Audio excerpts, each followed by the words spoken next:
Yo, guys, and hopefully the developers of the first Descendant, welcome back. Today we're doing something a little different.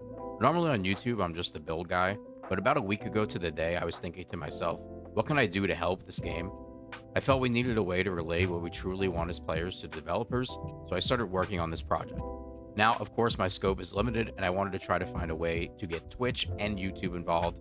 So for YouTube, I created 5 polls in total, and Twitch, we are always discussing the game. That part was very easy. Everything we're going to cover was discussed in Twitch chat with my viewers, and the polls have a similar scope of topics. This is not going to be a this is what we want in season 3 video, and we will not be discussing much of what is known to be coming in season 3. There's no point to that. Content is already cooked. This is about the overall future of the game. These ideas are mainly from endgame grinder players, so keep that in mind. But I do believe most of this is for the overall better of the game, new, casual, and the lifers.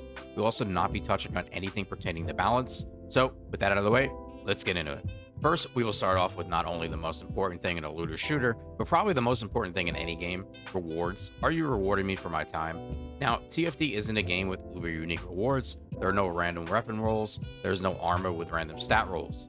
Once you have obtained everything in the game, the loot pool drops considerably, but it is a game that requires many mats for many upgrades. So this is the loot, for the most part, that we are chasing. So we have to come up with 4 ways to improve the overall feel of the loot.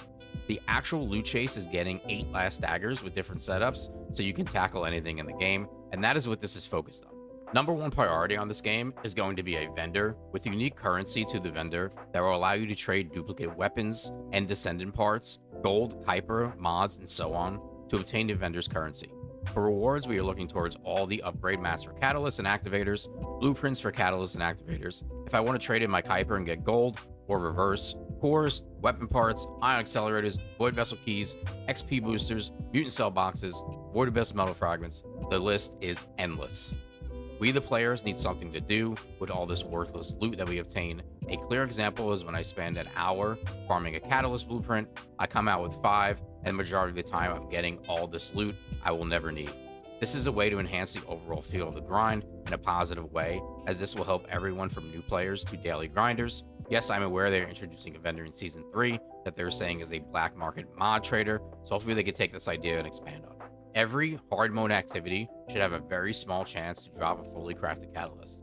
Even if it is a 1 to 2% chance, do it. You have no actual unique drops in the game that are going to make a player go, oh my god, this is literally the most sought after item in the game for anyone. Make it happen. Spread the loot out more throughout content. Weapon parts are going to be a prime example here. If I want to craft 500 fine adjustment control access, I will need to spend 40 minutes to an hour strictly running 400% dungeons. Why? We need to be able to play what we want. I do not just want to play a 400% dungeon for an hour.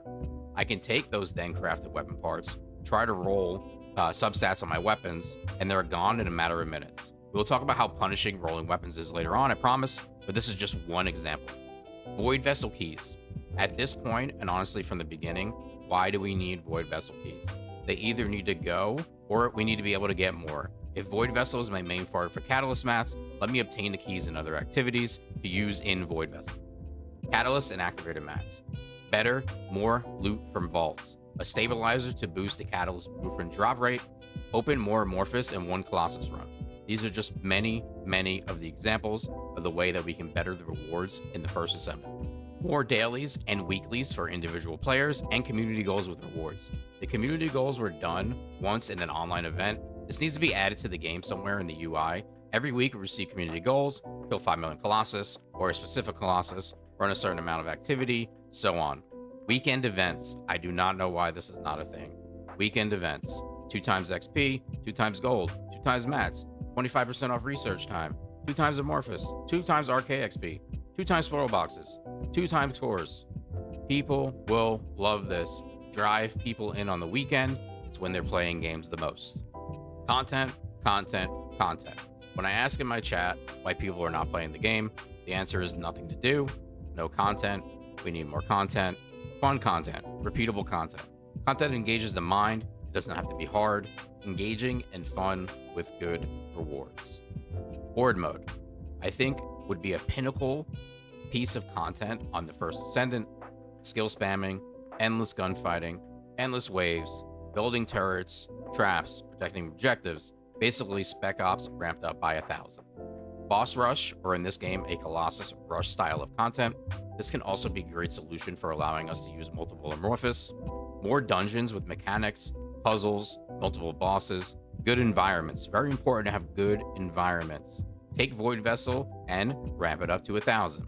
All dungeons should have the 400% option daily, not rotating anymore. That really needs to go. And ramp these up with a 800% or 1200% version with more rewards. And now we will talk about Colossus. Abyss Colossus. I'm sorry, not everyone's going to agree with me here. They are not good.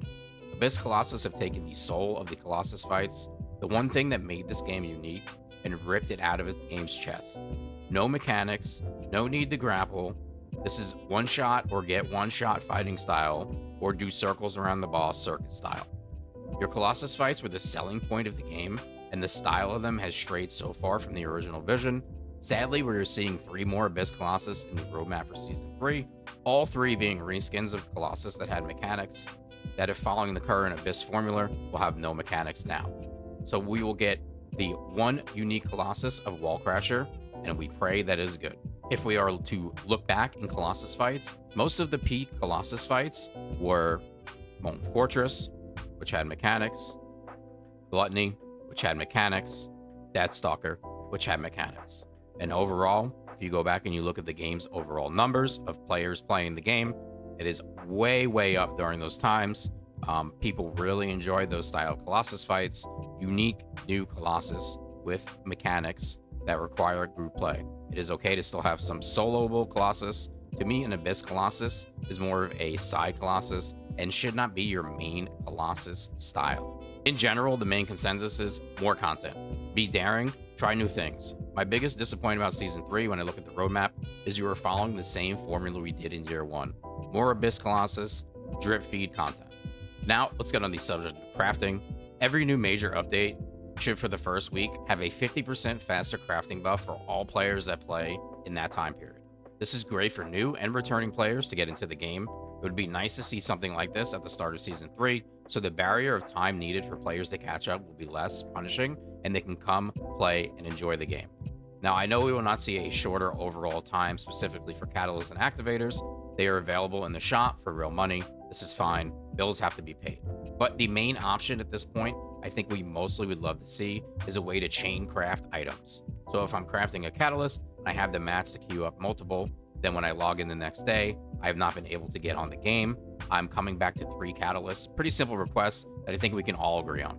A rework of rolling weapon stats and cores. Both systems, but specifically re-rolling substats on a weapon is way too punishing. The substats were already bad, and then we added multi-hit options into the pool. Either the cost of locking 3 stats needs to be lowered, or allow us to lock in 4 stats and then have a chance to roll the stats we locked.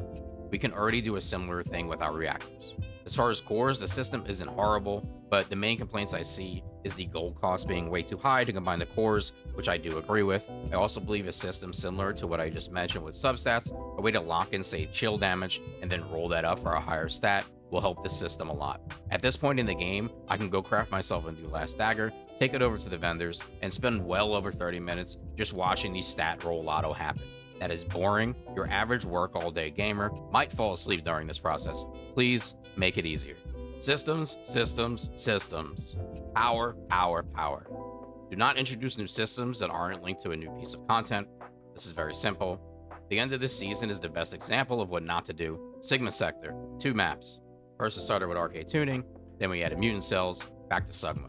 Then we added component cores, back to Sigma. We have spent the last 3 months going back to the same piece of content to farm something for a new power system to make us stronger for content that we don't need to be stronger for. An overall note, stop adding more systems to obtain more power until we need the power. We have so many systems right now. This is all a blockade for a new player and players that will be returning for Season 3. We need content, not systems. Launching a Ultimate Descendant without content to play is bad.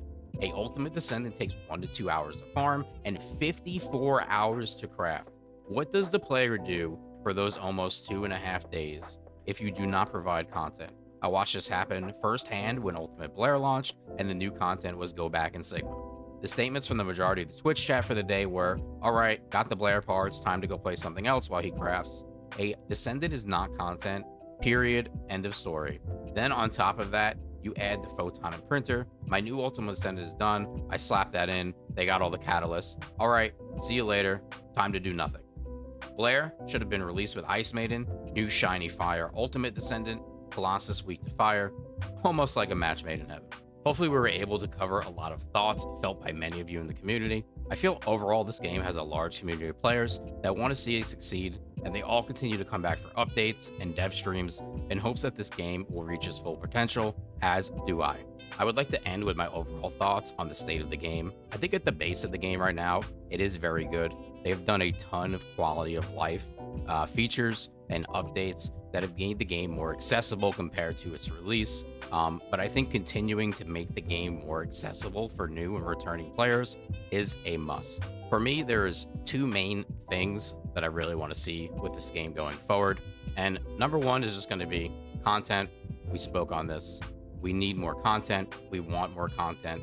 People want to play the game, but the content is just not there to do. And number two for me is I want to see the devs' vision with the game. Where is the game going? What is the story here? Who's the big baddie that we're building up to fight? My biggest problem most of the time is that you keep giving us all of this power. I don't even know why I need the power most of the time.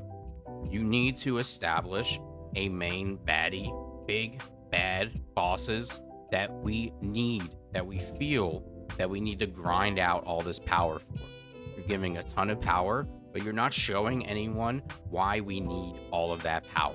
So for me, this game gave me my start as a content creator. This is the only game I've made content for on YouTube. I've been able to build an entire YouTube channel from just the First Descendant, and my stream is mostly based on the First Descendant, which has grown tremendously, and I thank everyone for that. I did my best here to put this video together to try to relay some of our thoughts as a community to the developers. If I missed anything, I'm sorry.